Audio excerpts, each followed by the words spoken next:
svarbu būtų pagalvoti apie tai, o koks elgesys lemia sergamumo užkrečiamom lygom, kokia ta aplinka, kokie sukėlėjai, o prieš elgesį turbūt dar svarbiau yra nuostatos ir žinios. Ir va čia turbūt žinių, nuostatų ir elgesio analizė paremtos intervencijos iš esmės mes netiek daug, ko gero, turim. Ir ta prasme, kad ta pirminė prevencija, perspėt lygos išsivystymą, geriausiu atveju turbūt darom tada, kada, kas tai lieka, kada turim laiko ar panašiai. Kitas klausimas, kad finansai 80%, jeigu ne, ką ten 80, daug daugiau, eina čia, lygų gydyme.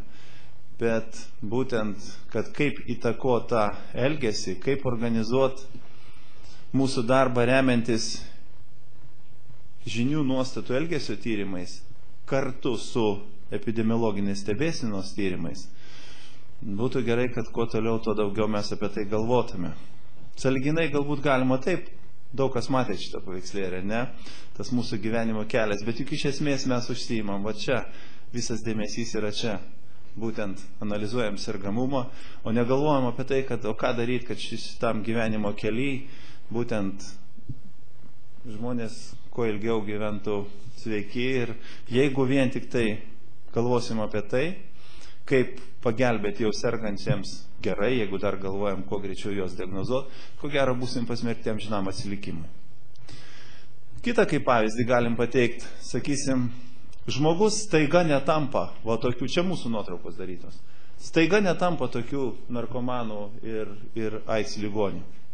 Ko gero sutiksit su to, kad viskas prasideda palaipsniui, po truputį keičiasi jo elgesys, kol ateina iki šitos stadijos. Ir ta socialinė aplinka, ta socialinės determinantės, paprasčiausiai, dažniausiai galbūt neįvertinam, arba jeigu ir matom, nežinom, ką su jom daryti. O kai jau ateina čia, kad ir lytiškai plintančios lygos, ar tuberkuliozė, ar hepatitai, tarsi socialinis lagmusas, kai jau matom, kad jau viskas, jau pražiopsojom, jau šitos laiptus praleidom. Taigi, ką rodo mūsų užsakymo atliktas tyrimas, gyventojų apklausa užkrečiamų ligų prevencijos tematika, praeitų metų gale atliktas tyrimas, dar yra keletą šitą susijusiom tematikom tyrimų. Dar vieną tyrimą darysim šiais metais, daugiau susijusi su lytinė sveikata, ar ne? Kaip matot, buvo reprezentatyvinė apklausa, matot, imtis virš 1000 gyventojų iš įvairių regionų, įvairaus amžiaus. Na ir ką tyrimas parodė? Kad, kaip mato, 90% gyventojų žino visus užkrečiamų ligų plitimo būdus. Na ir arti 10% pažymėjo vieną ar keletą plitimo kelių. Kokių žinių trūksta? Kaip matot, daugumoje pasakė apie pusę, kad trūksta apie saugojimo būdus, kada kreiptis į gydytoją, apie ligų plitimo būdus. Ir nors bendros žinios visumoje yra geros, mato, tik trečdalis atsakė, kad jokios informacijos jiems netrūksta. Bet aiškiai matosi, kad apie atskiras ligas turimo žinios reikšmingai skiriasi. Gripas. Kaip mato, didžioji dalis gerai žino, kaip galima užsikrėsti gripų. Gripas sieja su karščiavimu, šaltkrečiu, galvos sąnarių skausmais, sloga, kosuliu. Na, kaip matot, apie rečiau pasitaikančius simptomus, vėmimo ir viduriavimą žino žmonės mažiau.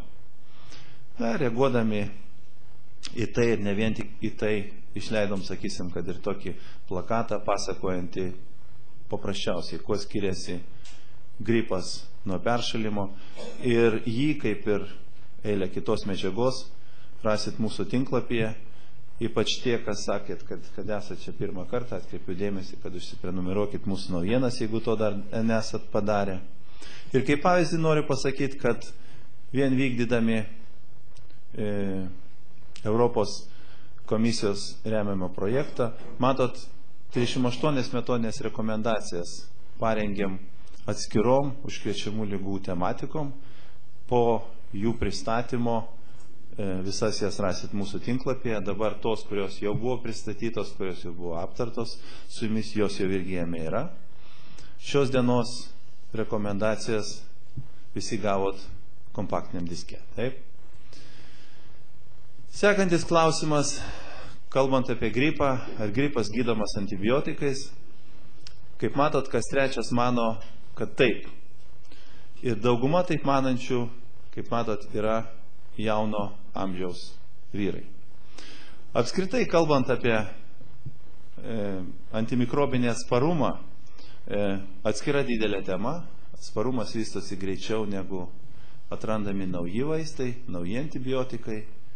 Trumpai šnekant, galim pasakyti, kad mikropasaulis ko gero protingesnis už mus, už makropasaulį. Labai greit jie prisitaiko, nekalbant apie tai, kad tas mikropasaulis daug senesnis. Ir be kita ko, pas mus tokių vaistinių kaip Indijoje nėra. Bet iš esmės, ar mes net taip pat elgiamės, jeigu vartojam kaimynės, močiutės ar dar kažkieno likusius antibiotikus. Arba jeigu vaistiniai galima nusipirkti antibiotikų be recepto, arba juos, sakysim, nesunaudojam taip, kaip paskirta, tiek, kiek paskirta. Tai mano galva ne ką daug skiriasi tada idėja nuo to, kad kaip atrodo Indijos vaistinė. Čia vėlgi, ne šiaip savo šitą nuotrauką uždėjau, juk iš esmės tai iš ten žmonės irgi atvažiuoja į čia. Ir mikropasaulis, jisai, kaip sakant, tampa unikalus. Ir jeigu vystysis antimikrobinis atsparumas, kad ir dėl to paties neteisingo gripo gydymo kažkur tenai, pavyzdžiui, Indijoje, tai gali turėti įtakos ir mums. Erkinis encefalitas, Laimo liga. Kaip jūsų manimų galima užsikrėsti, kaip matot, žinios tikrai yra geros, bet sakysim, kad galima užsikrėsti išgėrus nevirinto ožkos pieno, daugiau kaip ketvirtadalis nežino.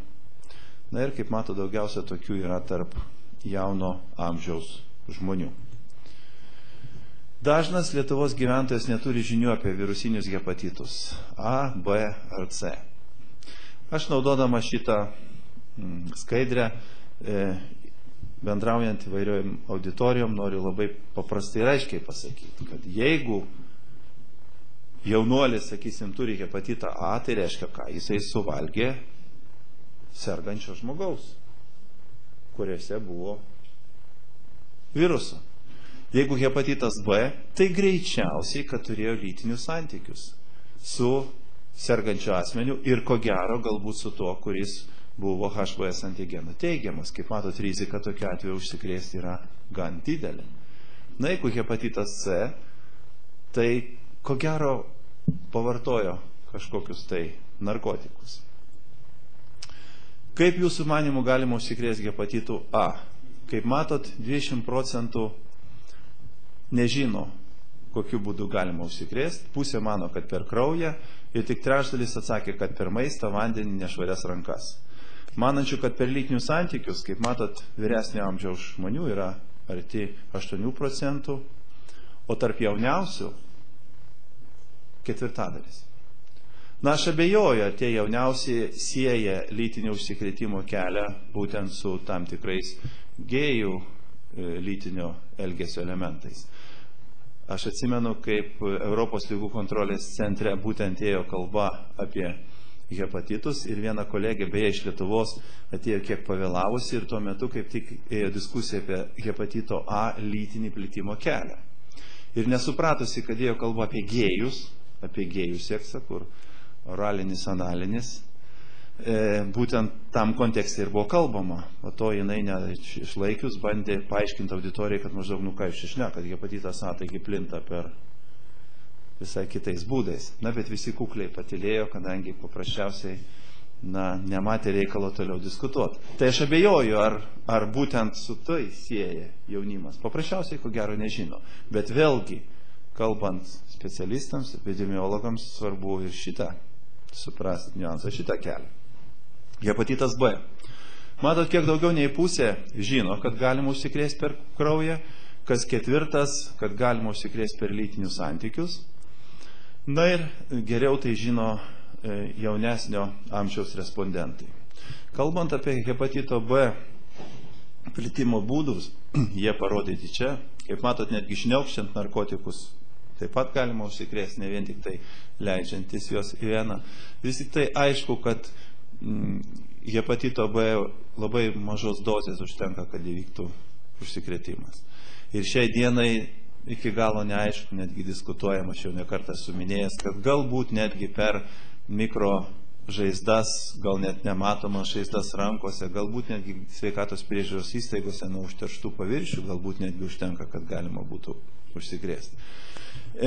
Vis tik tai dozė yra labai maža ir čia svarbu atkreipdėmėsi, kad, sakysim, 100 kartų daugiau reikia, norint užsikrėsti živ infekciją prie tų pačių sąlygų, 10 kartų negu hepatitų C.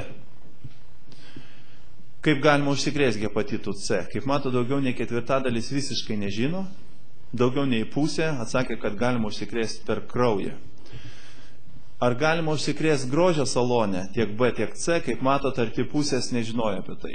Na, iš tų, kurie nežinojo, tai ko gero neskaitė ir apie Pamela Anderson, kad jinai būtent buvo užkrėsta hepatitų C, kai jai darė tatuiruotę, nežinau tiesa ar šitą tatuiruotę ar kitą, bet faktas yra aiškus, kai netgi, na, kur tikrai yra pakankamai geros sąlygos ir pakankamai, sakykime taip, lėšų, turtingos šalis, turtingi klientai ir tai, jeigu viskas nebuvo padaryta taip, kaip reikia, galima užsikrėsti hepatitų C.